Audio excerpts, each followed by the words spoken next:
നമസ്കാരം കൂട്ടുകാരെ. അതായത് നമ്മൾ മീൻ പിടിക്കാനായിട്ട് രാവിലെ വന്നേക്കുന്ന നമ്മളിവിടെ ഒരു പാലമുണ്ട്, വലിയൊരു പാലമുണ്ട്. നമ്മളുള്ളത് ഓസ്ട്രേലിയയിലാണ്. ഓസ്ട്രേലിയ ക്യൂൻസ്ലാൻഡ് സ്റ്റേറ്റിലെ ഹാർബി ബേ എന്ന് പറഞ്ഞൊരു സ്ഥലമാണ്. ഹാർബി ബേയിലാണുള്ളത്. ഇവിടെ ഒരു കിലോമീറ്റർ നീണ്ടെടുക്കുന്ന ഒരു വലിയൊരു പാലമുണ്ട്. ആ പാലത്തിലാണ് നമ്മൾ വന്നേക്കുന്നത്. നമ്മൾ സ്ഥിരം വരുന്ന സ്ഥലം തന്നെയാണ്. അപ്പം വെതറൊക്കെ മാറി തുടങ്ങി, സമ്മറായി തുടങ്ങുന്നുണ്ട്. അപ്പോൾ അതുകൊണ്ട് രാവിലെകളിലൊക്കെ ഉള്ളൊരു ചെറിയ നടപ്പൊക്കെ ഉള്ളൂ. അത്യാവശ്യം മീനൊക്കെ കയറി തുടങ്ങിയെന്ന് പറഞ്ഞാൽ കേട്ടു. അപ്പോൾ അതുകൊണ്ടൊന്ന് നോക്കാൻ ഓർത്തിട്ട് വന്നതാണ്. എമർജൻസില്ല. ഇവിടെ ഒരു കിലോമീറ്ററോളം ഉണ്ട്. ഇങ്ങനെ കടലിലേക്ക് നീണ്ടു കിടക്കുന്ന ഒരു വലിയ പാലാണ്. പക്ഷേ ഇവിടുത്തെ ഒരു പ്രശ്നം എന്ന് വെച്ച് കഴിഞ്ഞാൽ ബേ ആണ്. ഒരുപാട് വെള്ളം ഒരുപാട് ആഴമൊന്നുമില്ല. വെള്ളം ഇങ്ങനെ കയറി ഇറങ്ങി ടൈഡ് വരുമ്പം വെള്ളം കയറും, അല്ലാത്തപ്പോൾ വെള്ളം ഇറങ്ങും. 1-2 ചാലുകളിൽ മാത്രമേ അന്നേരം വെള്ളം ഉണ്ടാവുള്ളൂ. അപ്പോൾ അതുകൊണ്ട് നമുക്ക് സ്ഥിരമായിട്ട് ഇവിടെ നിൽക്കുന്ന മീനുകളൊന്നും ഉണ്ടാവുമെന്ന് പറയാൻ പറ്റില്ല. ഇങ്ങനെ വന്ന് പോയിക്കൊണ്ടിരിക്കുന്ന ടൈഡ് അനുസരിച്ചിട്ടൊക്കെ വന്ന് പോകുന്ന മീനുകളാണ് ഇവിടെ ഉള്ളത് കൂടുതലും. അല്ലാണ്ട് വലിയ പാർക്കെട്ടോ കാര്യങ്ങളോ അങ്ങനെയൊന്നും മീനുകൾക്ക് തങ്ങാൻ പറ്റിയ ഒരു ഏരിയ അല്ല. അടിയെല്ലാം മൊത്തം മണലാണ്. അങ്ങനെയുള്ളൊരു സ്ഥലമാണ്. പക്ഷേ എന്നാലും എല്ലാ ടൈപ്പ് മീനുകളെയും നമുക്കിവിടെ പ്രതീക്ഷിക്കാം. ഒരുമാതിരി എല്ലാ മീനുകളും ഇവിടുന്ന് കിട്ടാറുണ്ട്. പക്ഷേ അതിൻ്റെ ഒരു കുഴപ്പമെന്ന് വെച്ച് കഴിഞ്ഞാൽ 10 ദിവസം വന്നു കഴിഞ്ഞാൽ ഒരു പ്രാവശ്യം മീൻ കിട്ടാറുള്ളൂ എന്നുള്ളതാണ് സത്യം. പക്ഷേ എന്നാലും മീനുണ്ട് ഇവിടെ. എല്ലാ ടൈപ്പ് മീനുകളും കിട്ടാറുള്ള ഒരു സ്ഥലമാണ്. നമ്മുടെ തൊട്ടപ്പുറയാണ് ഫ്രൈസർ ഐലൻഡ് എന്ന് പറഞ്ഞ്, കകാരി എന്ന് പറഞ്ഞിപ്പോൾ അറിയപ്പെടുന്ന ലോകത്തിലെ ഏറ്റവും വലിയൊരു സാൻഡ് ഐലൻഡ് ഉണ്ട്. അത് ഇവിടുന്ന് ഫെറി കയറി കഴിഞ്ഞാൽ ഇതിൻ്റെ അങ്ങേക്കരയാണ് സാൻഡ് ഐലൻഡ് എന്ന് പറഞ്ഞാൽ. നല്ലൊരു മോർണിംഗ് സൂര്യോദയമൊക്കെ കണ്ട് നമുക്ക് മീൻപിടുത്തം തുടങ്ങാം.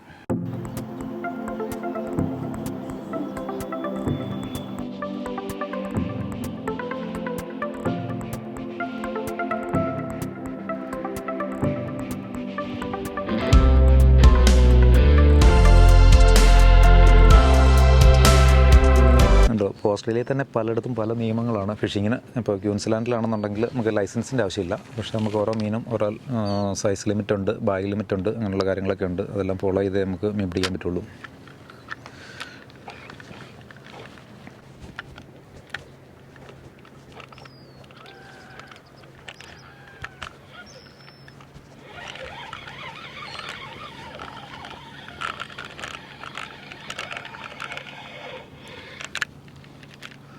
ഇത് നല്ല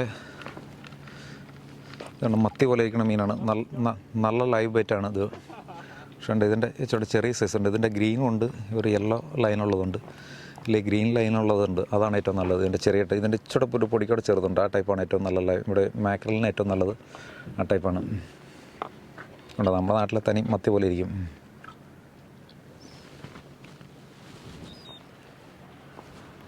ഇപ്പോൾ ലൈവ് വെയിറ്റ് ഇട്ടാണ് അതിനെ കണ്ടത്. കടിച്ച് പറിച്ചേക്കണ നോക്കി ഒരുമാതിരി ബ്ലേഡിന് മുറിച്ചേക്കണ പോലെ ഉണ്ടോ, ചേർത്ത് കണ്ടോ, കുറേ കട്ട് ചെയ്ത്.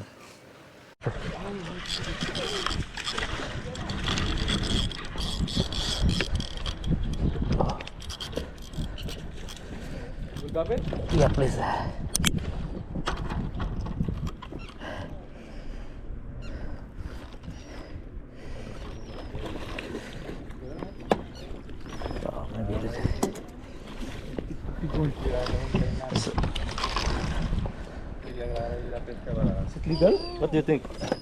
Yes, I think legal. Oversized? No. No, I don't think so. Yeah. No, it's okay.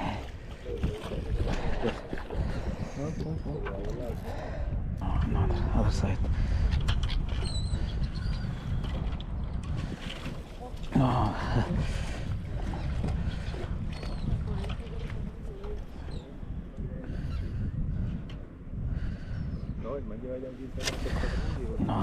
No, it's okay. Take it. Oh. Yeah, just leave. Just leave, bro. Just leave. No problem. No, it's okay. You go, bro. Just look.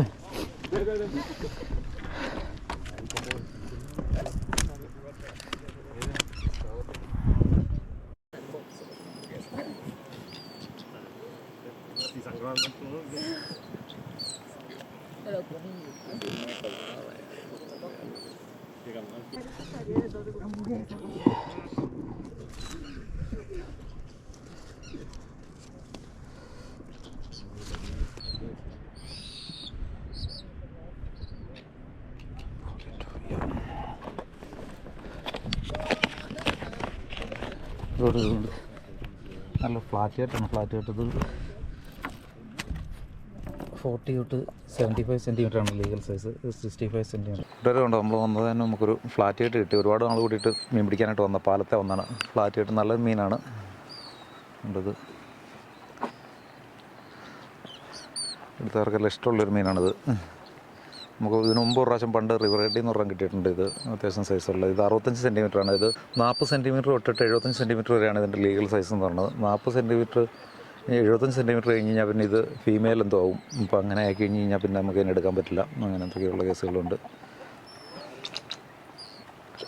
സൈസിൻ്റെ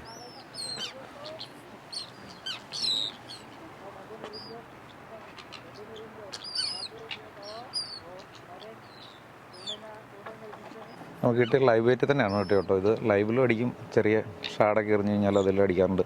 law ടൈഡിൻ്റെ സമയത്താണ് കൂടുതലും കയറുന്നത്. ഇപ്പം വെള്ളം law Tide കഴിഞ്ഞിട്ട് ഇപ്പോൾ വെള്ളം കയറിക്കൊണ്ടിരിക്കുന്ന സമയമാണ്. Law ടൈഡിനാണ് ഇവരെ കൂടുതലും ആൾക്കാർ പിടിച്ച് ഞാൻ കണ്ടാക്കുന്നത്. കണ്ടോ നല്ല സൈസല്ലേ.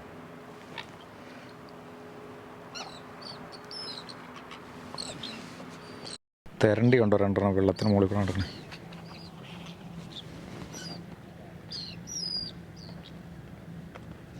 ചെറിയ തരണ്ടി, പുള്ളിത്തരണ്ടി. എരണ്ട വന്നിട്ട് അതിൻ്റെ ബെയ്റ്റ് വിഴുങ്ങിട്ട്, ലൈവ് ബെയ്റ്റ് വിഴുങ്ങിട്ടേ